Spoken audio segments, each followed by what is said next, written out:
Welcome all of you. स्वागत है आप सभी का मेरे यूट्यूब चैनल में, जिसका नाम है केमिस्ट्री बाई पंकज जायसवाल।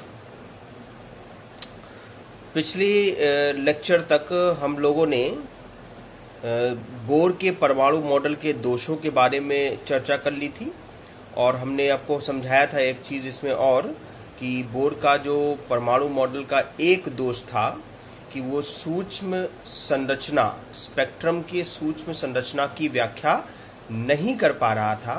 तो इस स्पेक्ट्रम की सूक्ष्म संरचना की व्याख्या करने के लिए सोमरफेल्ड ने बोर के परमाणु मॉडल में कुछ संशोधन किए। उसके बारे में हम लोगों ने चर्चा की थी और वहां से कंक्लूजन ये निकल के आया था सामने कि जो कोश होते हैं वो सिर्फ कोश ही नहीं होते, बल्कि कोश के अंदर उपकोश भी होते हैं। मतलब कोश उपकोशों से मिलकर बने होते हैं। तो ये कंसेप्ट हमने समझ लिया था।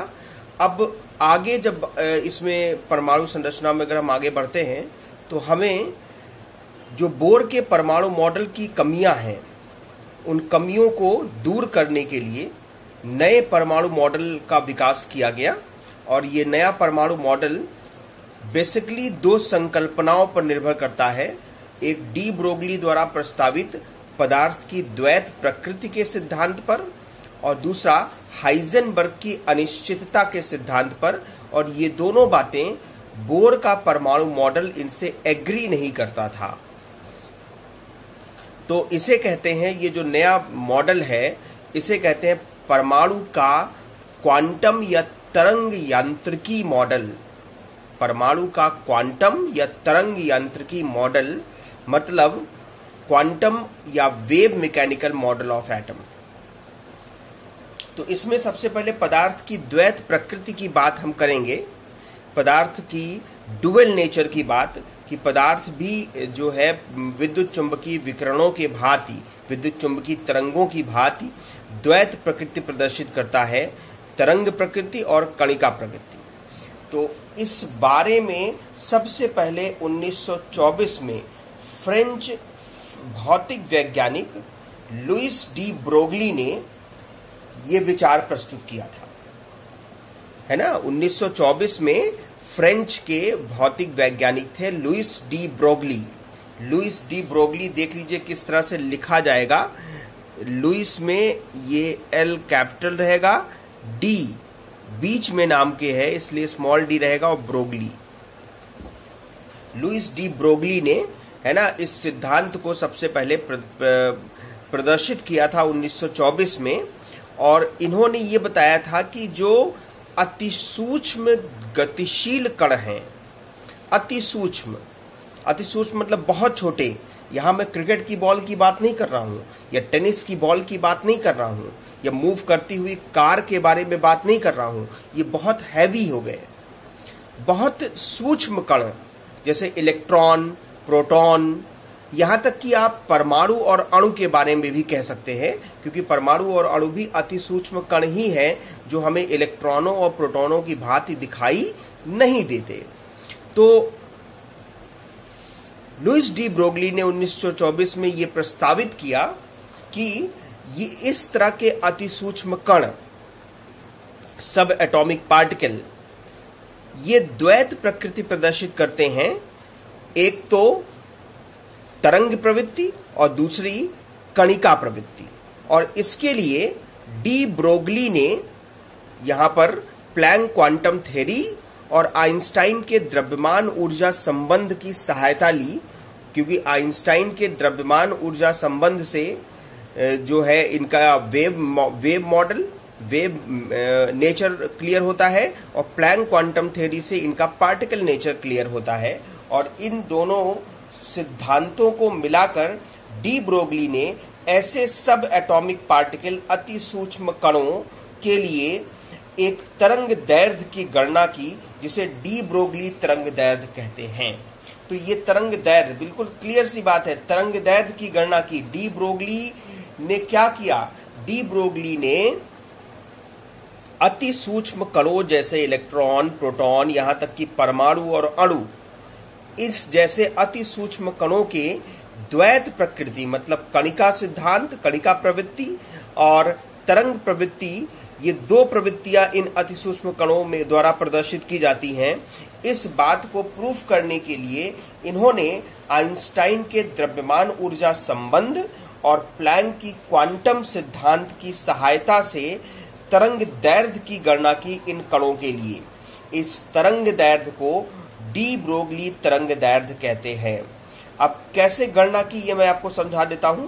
देखिए, प्लैंक क्वांटम थ्योरी के हिसाब से कि एक क्वांटम या एक फोटोन की जो ऊर्जा होती है वो h न्यू जूल होती है। h को कहते हैं प्लैंक कांस्टेंट, प्लैंक नियतांक, मान होता है 6.6 10⁻⁻34 जूल इनटू सेकेंड, और न्यू का मतलब यहां पे आवृत्ति से है। तो h न्यू जूल ऊर्जा होती है फोटोन की, और आवृत्ति का मान रखें, आवृत्ति होता है वेग बटे तरंग दैर्ध्य, तो ये hc/λ हो जाएगा। तो ये प्लैंक क्वांटम थ्योरी के आधार पर ये बात आई कि जो ऊर्जा होगा वो hc/λ के बराबर होगा। आइंस्टाइन के द्रव्यमान ऊर्जा संबंध की बात करें तो इन्होंने बताया था E = mc², m मास है, c वेलोसिटी है, E ऊर्जा है। तो ये कणिका सिद्धांत के आधार पर ऊर्जा को प्रदर्शित कर रहा है, ये तरंग सिद्धांत के आधार पर ऊर्जा को प्रदर्शित कर रहा है। दोनों ही ऊर्जा की बात कर रहे हैं, तो दोनों कंसेप्ट को मिला दें तो hc/λ = mc² हो जाएगा। hc/λ = mc², एक c से एक c कैंसिल हो गया, तो लैम्डा का मान h/m/c, मास इंटू वेलोसिटी, द्रव्यमान इंटू वेग, इसे क्या कहते हैं, संवेग कहते हैं। तो ये लैम्डा का मान h/mc, कहीं कहीं पे mu होगा, c का मतलब होता है प्रकाश का वेग, या h/ संवेग p। इसी को कहा जाता है डी ब्रोगली समीकरण या डी ब्रोगली तरंग दैर्ध्य। इस समीकरण से अगर बात करें तो लैम्डा का मान द्रव्यमान के व्युत्क्रमानुपाती होता है या संवेग के व्युत्क्रमानुपाती होता है। यानी कि अगर हम इलेक्ट्रॉन की बात करें तो इलेक्ट्रॉन की बात करें अगर हम लोग, तो हम ये देख सकते हैं कि इलेक्ट्रॉन का जो द्रव्यमान होता है वो 10⁻³ किलोग्राम की पावर का होता है। तो तरंग दैर्ध्य इसका 1/m, और 1/m का मतलब 1/10⁻31, इसका मतलब 10⁻+31 बहुत ज्यादा तरंग दैर्ध्य होगा इलेक्ट्रॉन का। 10⁻31 इस पावर का तरंग दैर्ध्य होगा। इसका मतलब समझ जाइए कि अगर इतना ज्यादा तरंग दैर्ध्य है तो इसका मतलब इलेक्ट्रॉन तरंग प्रवृत्ति है वो प्रदर्शित करता है। कणिका प्रवृत्ति तो प्रदर्शित करता ही है, साथ ही साथ ये तरंग प्रवृत्ति भी प्रदर्शित करता है। ये तरंग दैर्ध्य आपका प्रदर्शित कर रहा है, ये बहुत बड़ा तरंग दैर्ध्य है। आगे बढ़ते हैं इसमें। तो इसके बाद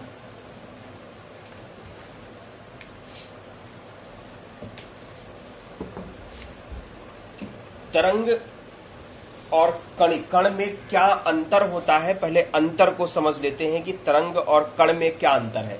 अभी तक जो बात समझ में आई उसके आधार पर तरंग की स्थानीयकृत स्थिति नहीं होती, यद्यपि यह त्रिविम में फैल जाती है और वहां संचरण करती है।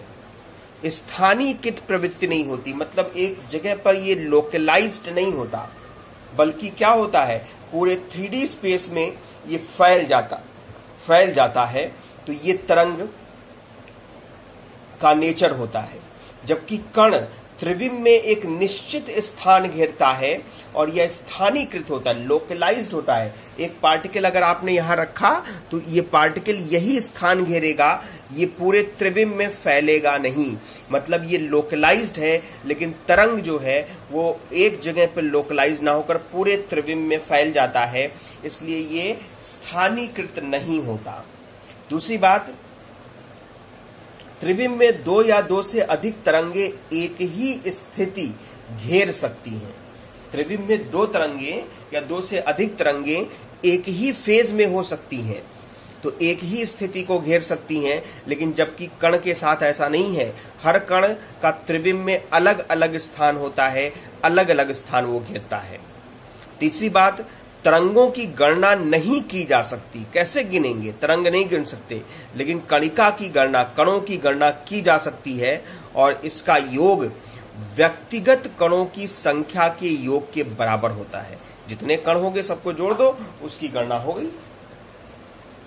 अच्छा, अब तरंगों की बात करें तो एक सामान्य तरंग और विद्युत चुंबकीय तरंग यानी पदार्थ की तरंगे, पदार्थ तरंग, एक तालाब में पत्थर फेंक के मारे तरंगे उत्पन्न होती हैं, वो पदार्थ तरंगे हैं। तो पदार्थ तरंगे और विद्युत चुंबकीय तरंगों में क्या अंतर है, इसको जरा सा अच्छे से समझ लेते हैं। पहली बात कि विद्युत चुंबकीय तरंगे स्रोत से निकलती हैं। इनका कोई न कोई सोर्स होता है। सूर्य से निकलेंगी, जलते हुए बल्ब के फिलामेंट से निकलेंगी, तो बिना स्रोत के इनकी उत्पत्ति नहीं होती। जबकि पदार्थ तरंगे सदैव गतिशील कणों से संबद्ध होती हैं और कभी भी स्रोत से नहीं निकलती। किसी स्रोत से इनकी उत्पत्ति नहीं होती। दूसरी बात, विद्युत चुंबकीय तरंगों में वैद्युत क्षेत्र होता है, चुंबकीय क्षेत्र होता है, जैसा कि हमने पहले आपको बताया है। दोनों क्षेत्र एक दूसरे के लंबवत होते हैं और साथ ही साथ जिस दिशा में तरंग का संचरण हो रहा है उस दिशा के भी लंबवत होते हैं। मतलब वैद्युत क्षेत्र की दिशा, चुंबकीय क्षेत्र की दिशा और तरंग के संचरण की दिशा तीनों एक दूसरे के लंबवत होती हैं।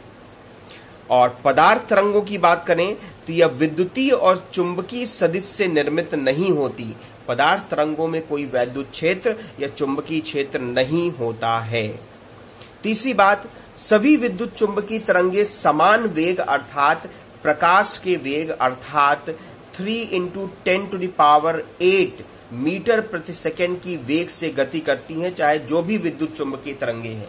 लेकिन पदार्थ तरंगे जितनी भी होंगी सबका वेग अलग अलग होता है और ये प्रकाश के वेग से भी इनका वेग भिन्न होता है।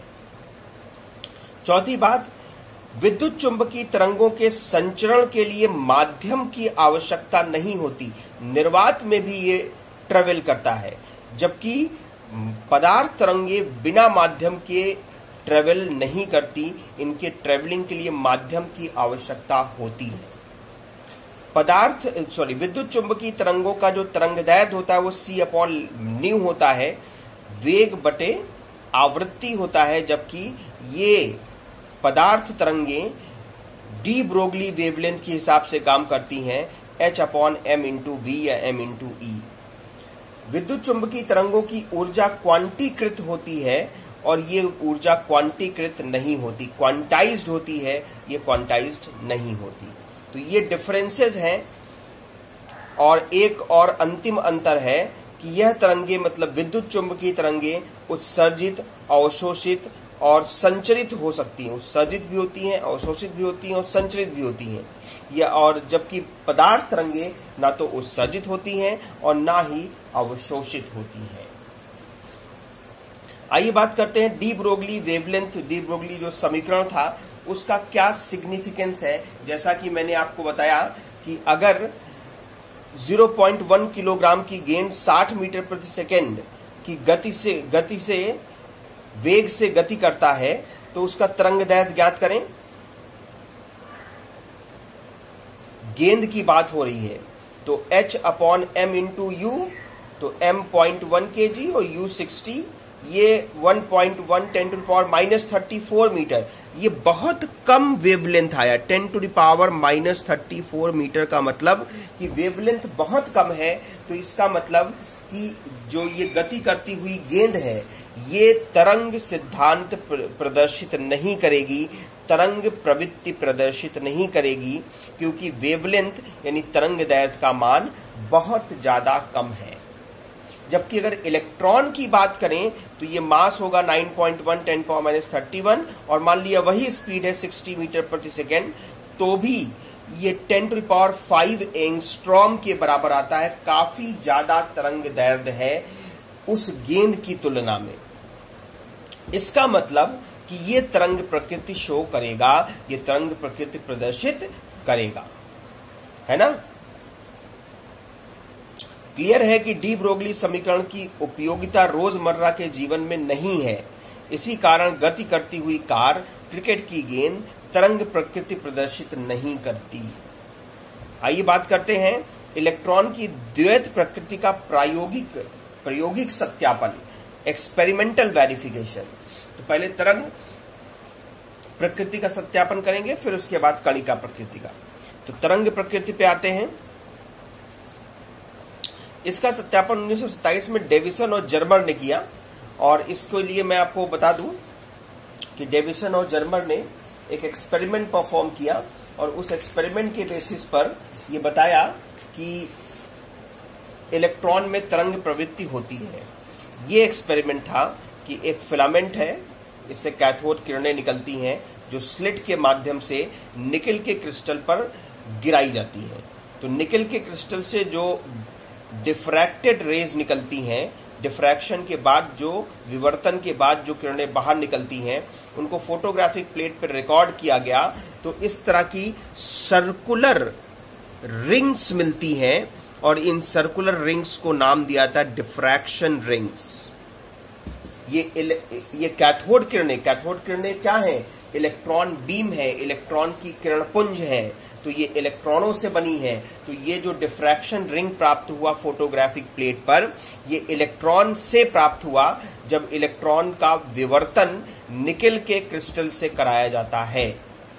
अच्छा, अब ये ऐसी ही डिफ्रैक्शन रिंग्स हमें प्राप्त होती है एक्स किरणों से। एक्स किरणों को इसी प्रकार निकेल के क्रिस्टल पे गिराया जाए तो जो विवर्तित किरणें हैं वो भी फोटोग्राफिक प्लेट पर ऐसी ही डिफ्रैक्शन रिंग बनाती है। और हमें अच्छे से पता है कि एक्स किरणें विद्युत चुंबकीय तरंगे हैं, यानी तरंग प्रकृति प्रदर्शित करता है। तो जाहिर सी बात है वैसा ही डिफ्रैक्शन रिंग इलेक्ट्रॉन भी दे रहा है, तो इलेक्ट्रॉन भी तरंग प्रकृति प्रदर्शित करेगा।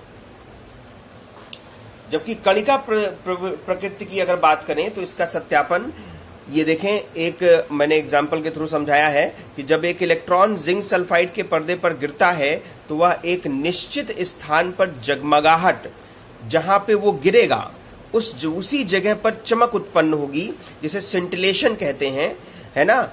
अब चूंकि यह जगमगाहट बिल्कुल एक लोकलाइज्ड एक ही पॉइंट पर हो रही है जहां पे वो गिर रही है, तो पर्दे पर ये फैलता नहीं है, ये प्रकाश पर्दे पर फैलता नहीं है, ये जगमगाहट पर्दे पे फैल नहीं जाती, बल्कि एक जगह पर लोकलाइज्ड होती है ना। तो इसका मतलब कि इलेक्ट्रॉन जो है वो कणिका प्रकृति भी प्रदर्शित करता है।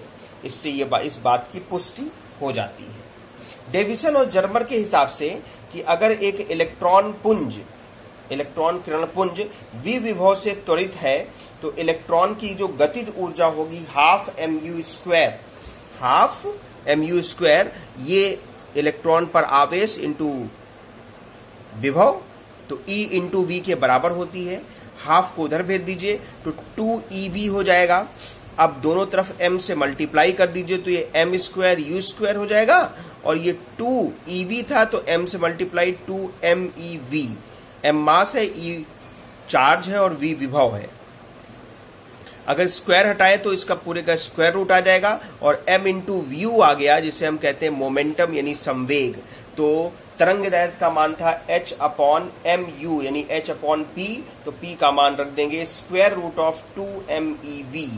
h का मान आप जानते हैं 6.6 10⁻⁻34 जूल इंटू सेकेंड। m मास, अगर इलेक्ट्रॉन की बात हो रही है तो mass of electron 9.1 10⁻31 kilogram. E का मतलब आवेश, इलेक्ट्रॉन पर आवेश 1.6 10⁻19 कूलम्स। इन वैल्यूज को यहां पुट कर दिया जाए तो ये लैम्डा का मान आ जाएगा 1.226 10⁻9 स्क्वायर रूट ऑफ Vm। इससे क्वेश्चन को सॉल्व करना थोड़ा सा आसान हो जाएगा, ज्यादा कैलकुलेशन आपको करने की जरूरत नहीं पड़ेगी। आइए अब बात करते हैं कि डी ब्रोगली समीकरण से बोर के कोणीय संवेग की व्युत्पत्ति कैसे की जाएगी, कोणीय संवेग किस तरह से डेराइव किया जाएगा बाय डी ब्रोगली इक्वेशन या डी ब्रोगली समीकरण से।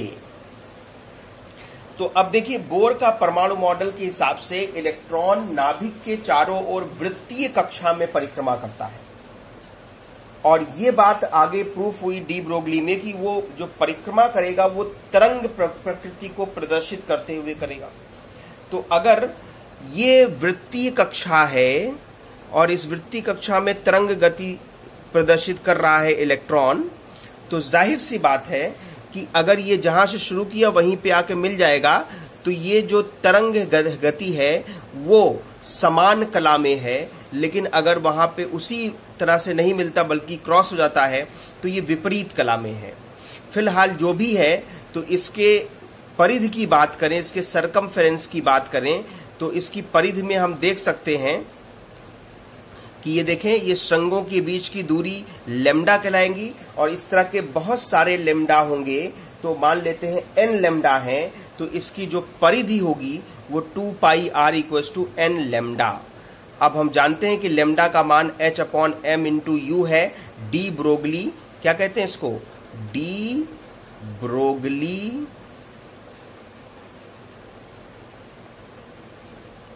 तरंग दैर्ध्य, डी ब्रोगली तरंग दैर्ध्य, लेम्डा का मान रख लीजिए। अब यहां देखो, m इंटू यू को इधर ले आओ और 2 पाई को उधर ले आओ, तो m u r हो जाएगा और n h अपॉन 2 पाई हो जाएगा। मेरे ख्याल से कॉन्सेप्ट सबको समझ में आ गया। यही तो है बोर के परमाणु मॉडल के हिसाब से किसी कक्षा में परिक्रमा करते हुए इलेक्ट्रॉन का कोणीय संवेग। आइए कुछ क्वेश्चंस देखते हैं।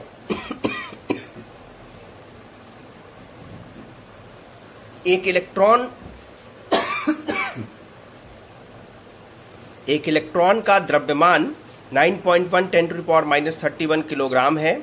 यदि इसकी गतिज ऊर्जा 3 × 10⁻25 जूल है तो इलेक्ट्रॉन का तरंग दैर्ध्य ज्ञात कीजिए।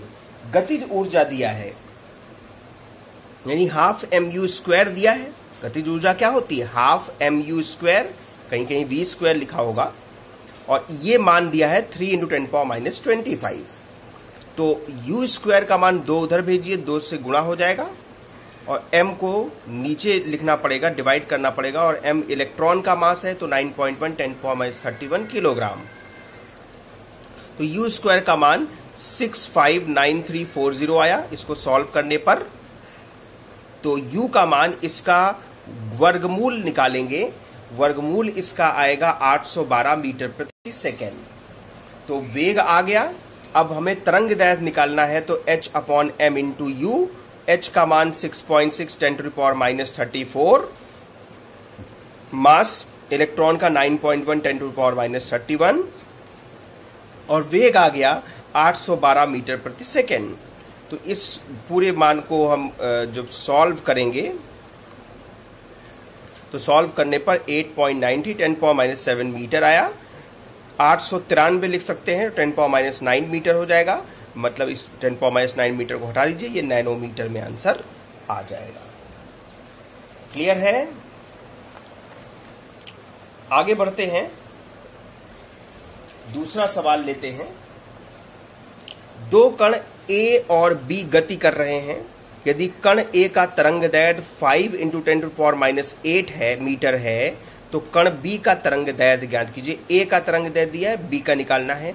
यदि B का संवेग A का आधा है, तो लेम्डा A का मान होगा h अपॉन PA और लेम्डा B का मान होगा h अपॉन PB। डिवाइड कर लें तो h कैंसिल हो जाएगा, तो ये lambda A upon lambda B, तो PB अपॉन PA।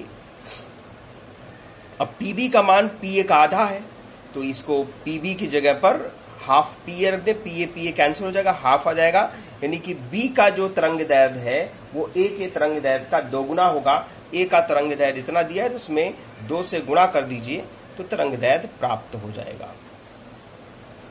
अगला सवाल देखिए, एक पोटेंशियल पे भी ले लेते हैं, विभव पे भी ले लेते हैं। एक इलेक्ट्रॉन के डी ब्रोगली तरंगदैर्घ्य की गणना कीजिए जो 1 किलोवोल्ट के विभव से त्वरित है। तो किलोवोल्ट है तो 1000 वोल्ट हो जाएगा। H का मान जानते हैं, मास ऑफ इलेक्ट्रॉन आप जानते हैं, E का मान जानते हैं, ये H/√2meV के फॉर्मूले में इसको पुट कर दें तो ये 6.6 10⁻31, 2m 9.1 10⁻31 और E का मान 1.6 10⁻19 और ये 1000 वोल्ट। पूरा हमने इसको सॉल्व किया है, आप भी इसको सॉल्व करके देखें, ये इतने मीटर तरंगदैर्घ्य प्राप्त हो जाएगा। कुछ अभ्यास प्रश्न।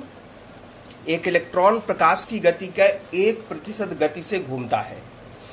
जब इसकी डी ब्रोगली तरंगदैर्घ्य, तो प्रकाश की गति कितनी होती है? 3 × 10⁸ मीटर प्रति सेकेंड। उसका 1% मतलब 3 × 10⁸ का 1% मतलब ये हो गया उस इलेक्ट्रॉन की गति।